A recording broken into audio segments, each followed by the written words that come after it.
नमस्कार दोस्तों, जय महाकाल, जय माता शमशानी। आज की वीडियो में मैं मटिया साधना दे रहा हूँ। सबसे पहले तो ये कहूँगा कि मटिया होती कौन है। मटिया देखो, जो कम उम्र के बच्चों की यानी 5 साल के अंतर्गत या 5 साल के कम उम्र के जो बच्चों की मौत हो जाती है या गर्भ में मौत हो जाती है, ऐसे बच्चों को हिंदू धर्म में दफनाया जाता है, इनको जलाया नहीं जाता है। तो ऐसी जो चीज़ें होती है वो मटिया कहलाती है। और हालांकि इस विषय में कई अलग प्रकार के, जैसे मुंजा हो गया या फिर कई अलग नामों से इसको संबोधित किया गया है, परंतु असलियत में जो है मटिया हो गया, मुंजा हो गया, ये सब चीज़ें जो है लगभग एक ही चीज़ है। ये कोई अलग कोई विशेष वस्तु नहीं है, विशेष चीज़ नहीं है, ये लगभग एक ही चीज़ है। तो ये बात को पहले क्लियर करना चाहूँगा मैं। तो इसी मटिया की मैं साधना दे रहा हूँ और ये शमशानी विधान दे रहा हूँ मैं, जो एक रात में सिद्ध होती है। अधिकांश सही तरीके से अगर किया जाए तो ये साधना जो है एक रात में सिद्ध होती है। उसकी वजह ये है क्योंकि जो शमशानी, वैसे ही मैं शमशानी विधान ही दे रहा हूँ, लेकिन जिस प्रकार का विधान या मंत्र इत्यादि मैं देने वाला हूँ या दे रहा हूँ, वो अधिकांश एक रात में ही सिद्ध होती है। चाहे साधक अगर नया हो तो भी या पुराना हो तो भी। लेकिन फिर भी मैं ये कहूँगा कि अगर किसी वजह से अगर एक रात में सिद्ध नहीं हुई तो दूसरे रात में आपको करना है या तीसरे रात में भी करना है साधना को। साधना छोड़नी नहीं है कभी, ये बात याद रखिए। यही कहूँगा, किसी भी वजह से अगर जो समय है किसी भी साधना का, इसी साधना की बात नहीं कर रहा हूँ मैं, कोई भी साधना का, एक रात में अगर सिद्ध ना हो शक्ति तो दूसरे रात आपको मेहनत करना है, साधना करनी, छोड़नी नहीं है। हाँ, अगर 2 या 3 रात में आपको अगर 0% अनुभव होता है, कोई अनुभव होता ही नहीं है, तो ऐसी स्थिति में तो मैं यही कहूँगा कि चाहे आप कितनी बड़ी से बड़ी साधना करें या छोटी से छोटी साधना करें, अब वो साधना को तत्काल त्याग दें। क्योंकि अगर 3 रात में वो साधना अगर, या 3 दिन में अगर वो साधना में आपको अनुभव तक नहीं मिला, तो वो साधना करना व्यर्थ है। कि उसमें हो सकता है आपके मंत्र का उच्चारण गलत हो या मंत्र गलत हो या आपका विधि विधान गलत हो। वैसे मेरे वीडियो में तो अधिकांश मंत्र मैंने, विधि विधान मैंने बिल्कुल परफेक्टली दिया है, सही दिया है, परंतु कुछ चैनल्स में उटपटांग विधि विधान इत्यादि सब सारी चीज़ें दी जाती हैं। तो ऐसी स्थिति में मैं यही कहूँगा कि 3 दिन में अगर आपको थोड़ा भी अनुभव ना हो तो उस साधना को त्याग दीजिए। लेकिन अगर अनुभव हो तो उस साधना को अवश्य ही आप करें, तब तक करें जब तक वो साधना सिद्ध ना हो जाए। मैंने कभी अपने गुरु से ये नहीं पूछा कि इस साधना में मुझे कितना समय लग जाएगा, ये कितने दिन लग जाएंगे, कितने महीने लग जाएंगे। केवल इतना ही पूछा, या उन्होंने मेरे को केवल इतना ही बताया इस साधना को इस प्रकार से किया जाता है, ये उसका विधान है और ये इसका मंत्र है। तो जो भी उन्होंने दिया वैसा ही मैंने किया। चाहे मुझे 1 दिन लगा, चाहे 1 महीना लगा, चाहे 6 महीना भी। ऐसी साधना जैसे डाकनी की साधना 6 महीना भी मुझे लगा, ऐसी साधनाएं भी मैंने की है। तो खैर मेरी बात थोड़ी सी अलग है, क्योंकि बहुत से कारण है उसकी वजह में, वो मैं आपको क्या बताऊं। पर इतना ही कहूँगा कि कोई भी साधना अगर आप करते हैं तो उस साधना में ज़्यादा से ज़्यादा चाहे वो सात्विक साधना हो या तामसिक साधना हो या जिस भी प्रकार की साधना हो। लगभग 3 दिनों के अंदर आपको उसका अनुभव होना तो शुरू हो ही जाता है, होना ही होना है। अगर अनुभव ही नहीं हुआ तो मतलब आपका मार्ग कहीं ना कहीं गलत है या कोई ना कोई बहुत बड़ी त्रुटि है जिस वजह से अनुभव नहीं हुआ है। तो खैर, ये जो साधना मैं देने वाला हूँ और दे रहा हूँ वो एक रात की ही साधना मैं दे रहा हूँ। इस साधना को अमावस की रात करनी है। अच्छा, इस साधना के सबसे मुख्य फायदे बता देता हूँ, जिस फायदे की वजह से ही साधना को किया जाता है। इसके फायदे इस प्रकार से: सामग्री ट्रांसफर, मतलब कोई भी वस्तु को किसी भी स्थान से एक स्थान से दूसरे स्थान पहुंचाना, चाहे वो वस्तु कुछ भी हो, अच्छे से अच्छा वस्तु, बुरा से बुरा वस्तु क्यों ना हो, ये कार्य ये शक्ति करती है। इसके अलावा गोडाउन ट्रांसफ़र, मतलब किसी भी गोडाउन में कोई वस्तु भरी पड़ी हुई है या पैसे भरे हुए हैं या कुछ भी, उसको जहां आप बोलेंगे वहां वो पहुंचा सकती है कुछ समय के अंतर में। इसके अलावा पैसे ट्रांसफ़र, मतलब पैसे भी मतलब कहीं पे भी रखे हुए किसी भी स्थान पर उसको एक स्थान से दूसरे स्थान जो है ये शक्ति पहुंचा सकती है। इसके अलावा जो ये कार्य करती है, शत्रुनाश, शत्रु को किसी भी हद तक नुकसान पहुंचा सकती है, यहाँ तक शत्रु का खात्मा भी कर सकती है। तो इसके अलावा जो है गड़ा धन, ज़मीन के अंदर का जो भी कार्य, जैसे गड़ा धन है कहीं पे, वो स्थान का पता लगाना, वास्तविक पता लगाना और उस वस्तु को निकालने में पूरी मदद करना, ये सारे कार्य जो है ये शक्ति करती है। और अधिकांश इस सिद्धि को पैसे ट्रांसफ़र, मतलब मनी ट्रांसफ़र या फिर वस्तु ट्रांसफ़र या सामग्री ट्रांसफ़र या गोडाउन शिफ्टिंग, इन्हीं कारणों की वजह से इस शक्ति को सिद्ध किया जाता है। तो ये सब मुख्य कारण है जिस वजह से ये साधना की जाती है और इस शक्ति को सिद्ध किया जाता है। तब मटिया की सिद्धि जो है इन्हीं कारणों से किया जाता है। अब इसका विधि मैं बता देता हूँ, मैं शमशानी विधि बता रहा हूँ इसका। वैसे तो मटिया के विषय में मैंने पहले भी वीडियो बनाया है, उसमें भी विधान और मंत्र जो कुछ भी है वो थोड़े से अलग हैं इससे, क्योंकि लगभग मैंने घरेलू विधान बताया उसमें थोड़ा सा समय लग सकता है, हो सकता है हफ्ते 10 दिन लग जाए उस साधना में। लेकिन ये जो मैं साधना बताने वाला हूँ, शमशानी साधना बताने वाला हूँ, वो अधिकांश एक दिन में सिद्ध होती है। अधिकांश, या हो सकता है कि एक से ऊपर दिन भी लग सकता है, वो साधक के ऊपर भी निर्भर करता है। तो इस प्रकार की साधना है ये, और इसमें करना ये है, सबसे पहले अपने नज़दीकी शमशान का आप चयन कर लें जहाँ पे आपको ये साधना करनी है, और आपको जो है जिस दिन से साधना करनी है उस दिन के एक दिन पहले ही आप वो स्थान को तय कर लें जहाँ पे आपको ये साधना करनी है। ज़मीन पे ये साधना होगी, उस ज़मीन पे आप 5 अगरबत्ती जला करके ये कहें कि जो भी शक्ति इस स्थान पर उपस्थित है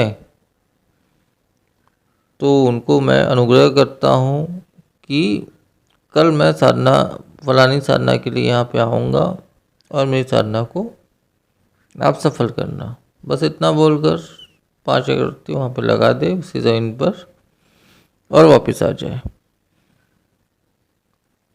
और अगले दिन जो भी समय तो वैसे रात्रि 11 के बाद का ही होगा, जो भी समय आपने निश्चित किया ठीक उस समय में वहाँ पे पहुँच करके वहाँ पे कोई भी कपड़े का आसन, मतलब कोई भी कपड़ा, आप स्वच्छ कपड़ा या जैसा भी कपड़ा हो बिछा लें, चाहे काला कपड़ा हो या कोई भी कपड़ा हो, सफ़ेद हो या कोई भी कपड़ा हो, उसके ऊपर आप बैठ जाएं, या लाल कपड़ा भी आप बिछा सकते हैं, उसके ऊपर आप बैठ जाइए। और बैठने के पश्चात जो है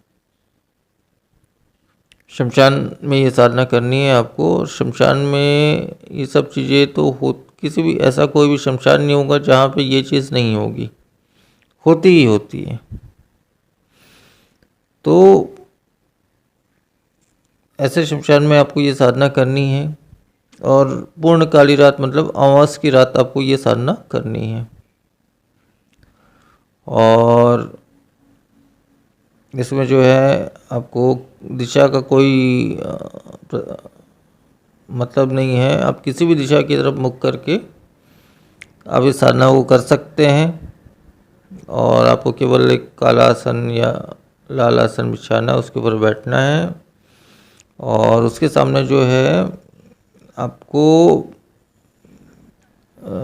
थोड़ा सा मतलब ज़मीन पर आधा फीट या 5 उंगली थोड़ा सा गड्ढा बना लेना है। किसी भी वस्तु से आप बना सकते हैं या हाथ से बना सकते हैं, जैसा भी। तो वो करने के पश्चात जो है उसके अंदर में आपको एक दीपक प्रज्वलित करना है, सरसों तेल का, मिट्टी का दीपक, किसी भी तेल का, मिट्टी का एक दीपक जलाना है। वो जलाने के पश्चात जो है आपको सुरक्षा घेरा बना लेना है। वो घेरा वहाँ तक होगी कि आप उस घेरे में बैठकर साधना कर रहे हैं, उतना बड़ा घेरा आपको बनाना है। ये सारी चीज़ें घेरा के अंदर ही आएगा। अच्छा, इसमें जो है सुरक्षा घेरा, ये घेरा जो आप बनाएंगे वो सुरक्षा ही घेरा आपको बनाना है, मंत्र पढ़ कर ही बनाना है। तथा शरीर बंधन, जो मैंने मंत्र दिया है, शरीर बंधन का विधान बताया है, उसी विधान से शरीर बंधन और सुरक्षा घेरा करना बिल्कुल अनिवार्य है। उसके बिना तो आप साधना मत ही करिए तो अच्छा रहेगा, या किसी गुरु के सानिध्य में करें तो और भी अच्छा रहेगा। और सानिध्य में फिलहाल तो जो स्थिति चल रही है, अगर ना भी कर सके तो आप गुरु दीक्षा लेने के बाद ये साधना करें तो सबसे अच्छा रहेगा। क्योंकि बिना दीक्षा के ये साधना करेंगे तो बहुत सी समस्याएं या जो भी चीज़ें आती हैं उसको आप फेस नहीं कर पाएंगे। इस वजह से दीक्षा अनिवार्य है। बाकी आप अगर दीक्षा नहीं भी लेना चाहते तो भी आप इस साधना को कर सकते हैं। और इस प्रकार से सुरक्षा घेरा बनाने के पश्चात जो है आपको अपने सामने थोड़ा सा गड्ढा करना है, चाहे अपने हाथों के सहारे या किसी वस्तु के सहारे, या सर आधा फीट या 1 फीट या 4 उंगली या 6 उंगली के आसपास आपको एक छोटा सा गड्ढा करना है। उसमें एक सरसों का तेल का दीपक लगा लें, अपने उल्टी दिशा में अपने सामने की तरफ मुख करके। और इसमें जो है थोड़ी सी काली राई आप ले लीजिए और उक्त जो मंत्र मैं आपको बताने वाला हूँ उस प्रत्येक मंत्र का पाठ करके जो है, जैसे एक बार आपने पाठ कर लिया, एक चुटकी आपको काली राई लेनी है और उसे फूंक कर जो है इसमें स्वाहा इत्यादि जोड़ने की बिल्कुल भी आवश्यकता नहीं है। जितना मंत्र बता रहा हूँ उतना ही आपको बोल करके आपको उस काली राई को, जो छोटा सा गड्ढा आपने बनाया है, वहाँ पे छोड़ देनी है। इस प्रकार से 118 बार आपको जो है इस मंत्र का प्रयोग करना है। और भोग में किसी भी पतीले में या किसी भी पात्र में आपको कच्चे मांस के 2 टुकड़े रखने हैं और उसी पात्र में थोड़ी सी मदिरा भी आपको डाल देनी है। इसके पश्चात जो है आपको वो मंत्र पढ़ते हुए काली राई का जो है 1 चुटकी आप काली राई लेंगे और उसमें मंत्र पढ़कर फूकेंगे और उस गड्ढे में डालेंगे। इस प्रकार से वैसे तो ज़्यादा से ज़्यादा 118 बार इस क्रिया को करनी है, मतलब 118 बार मंत्र आपको पाठ होना है और काली राई आपको उस गड्ढे में छोड़ना है। तो 118 बार के अंतर्गत ही शक्ति अधिकांश उपस्थित हो जाती है। अगर ना हो तो उससे ऊपर भी आप कर सकते हैं। रात्रि 11 से 4 के बीच का जो समय होता है उस बीच में आपको इस साधना को करना है। अब किसी वजह से अगर पहले दिन में आप ठीक से न कर पाए या जो भी है तो आप उसके दूसरे दिन भी कर सकते हैं, तीसरे दिन भी कर सकते हैं या चौथे या 5वें दिन भी कर सकते हैं। लेकिन जब तक साधना आपकी सिद्ध ना हो जाए तब तक उस साधना को छोड़ना नहीं है। अनुभव तो आपको पहले दिन मिलेगा ही मिलेगा, मिलना ही मिलना है, लेकिन फिर भी आपको तब तक साधना करनी जब तक ये साधना आपकी सिद्ध ना हो जाए, शक्ति आपके सामने प्रत्यक्ष ना हो जाए, तब तक। अब जो है इस साधना को वैसे तो अमावस की रात से शुरू करें तो बहुत ही अच्छा रहेगा। हो सकता है एक दिन में भी आपकी साधना सफल हो जाए